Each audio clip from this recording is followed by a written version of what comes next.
गरीब और मध्यम वर्ग के हक और पसीने की कमाई पर जो अपनी दुकानें चला रहे थे, वो अब चौकीदार से परेशान है।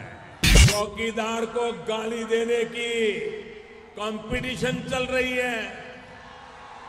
आप आश्वस्त रहिए,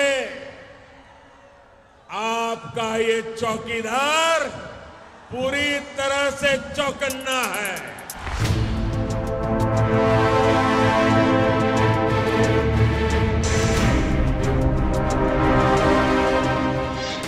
नमस्कार, मैं हूं दिबांजलि मोइत्रा।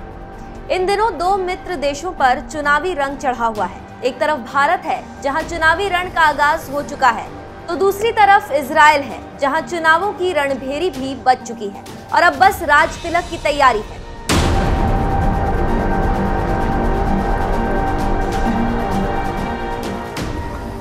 पीएम मोदी और इजरायली पीएम बेंजामिन के बीच कितनी नजदीकियां हैं, इसका अंदाजा इस बात से साफ लगाया जा सकता है कि अब पीएम मोदी की तरह बेंजामिन भी खुद को देश का चौकीदार बता रहे हैं। भारत की तरह अब इजराइल में भी मैं भी चौकीदार हूं गूंज रहा है। देखिए हमारी ये खास रिपोर्ट।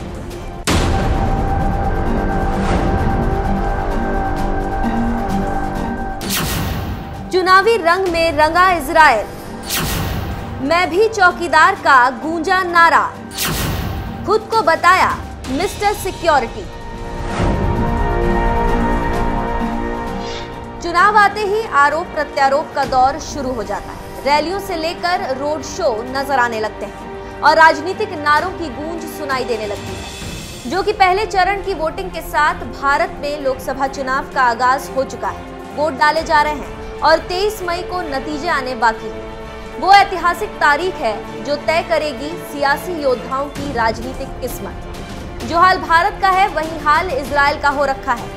चुनावी दौर से गुजर रहे इजराइल में बीते मंगलवार को वोटिंग भी हो चुकी है और अब नतीजे भी आने लगे।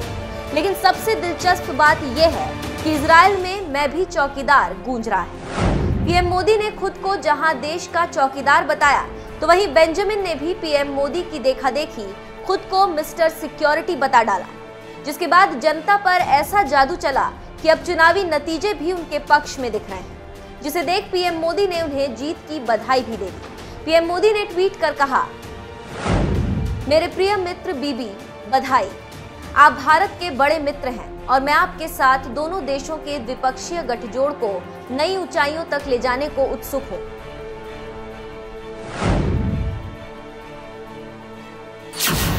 क्या एक जैसे हैं दो दोस्त?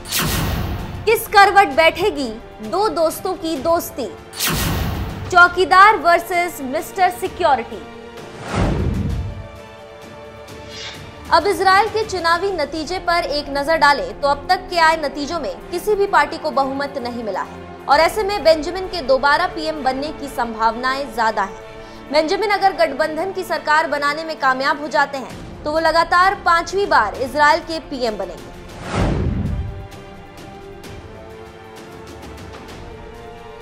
लेकिन दोनों राष्ट्रीय अध्यक्षों की दोस्ती कितनी मजबूत है, ये तब देखने को मिली जब भारत दौरे पर आए बेंजामिन को खुद लेने एयरपोर्ट पहुंचे पीएम मोदी ने उनका बेहद ही गर्मजोशी के साथ स्वागत किया।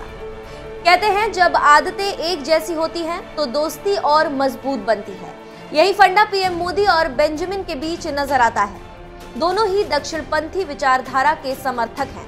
जिस तरह पीएम मोदी को हटाने के लिए मोदी विरोधियों ने गठबंधन बनाया, ठीक उसी तरह बेंजामिन को दोबारा पीएम बनने से रोकने के लिए वहां पर भी गठबंधन बने।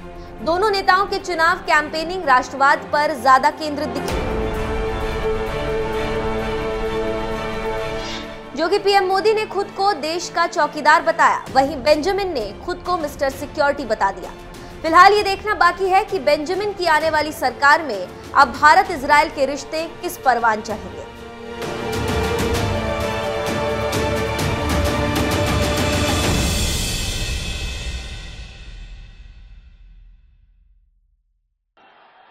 भारत माता की, भारत माता की। ट्रांसलेशन की जरूरत नहीं बोलते, ट्रांसलेशन की जरूरत है क्या? हिंदी चलेगा? वाह। भारत माता की, भारत माता की। चित्रदुर्गा, ತುಮಕೂರು ಮತ್ತು ದಾವಣಗೆರೆ ಕ್ಷೇತ್ರದ ಆತ್ಮೀಯ ನಾಗರಿಕ ಬಂಧು ಭಗಿನಿಯರೇ, ನಿಮ್ಗೆಲ್ಲರಿಗೂ ನಿಮ್ಮ ಚೌಕಿದಾರ್ ನರೇಂದ್ರ ಮೋದಿಯ ನಮಸ್ಕಾರಗಳು.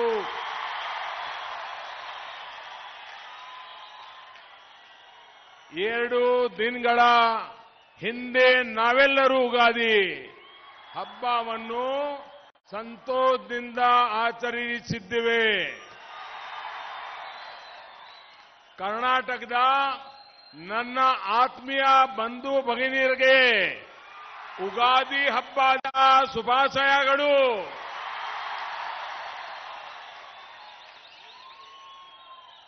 शिव शरणा शरणेयरू की धरती पर आने का अपना ही एक सौभाग्य होता है. इस धरती की सभी महान विभूतियों को मैं आदरपूर्वक नमन करता हूं. सिद्धगंगा मठ के सतासयु लिंगैक्य डॉक्टर शिव कुमार स्वामी जी को भी मैं सर झुका करके प्रणाम करता हूं. बंधु भगिनी, कर्नाटका देश के उन राज्यों में है जो हमेशा बीजेपी के साथ पूरी मजबूती के साथ खड़ा रहा है. यही मजबूती आपने बीते 5 वर्षों में इस चौकीदार को दी है. आपके ही भरोसे और विश्वास के कारण हर चुनौतियों को चुनौतियां देने की हिम्मत ये चौकीदार कर पाया है. दुनिया भर में भारत की जय जयकार हो रही है, तो उसका कारण, दुनिया में भारत की जय जयकार क्यों हो रही है? किसके कारण? किसके कारण? किसके कारण? मोदी के कारण नहीं, उसका कारण आप है. 2014 में आपके एक एक वोट ने, हिंदुस्तान के सभी नागरिकों के एक एक वोट ने जो ताकत दी, उसके कारण आज दुनिया में हिंदुस्तान का डंका बज रहा है. साथियों,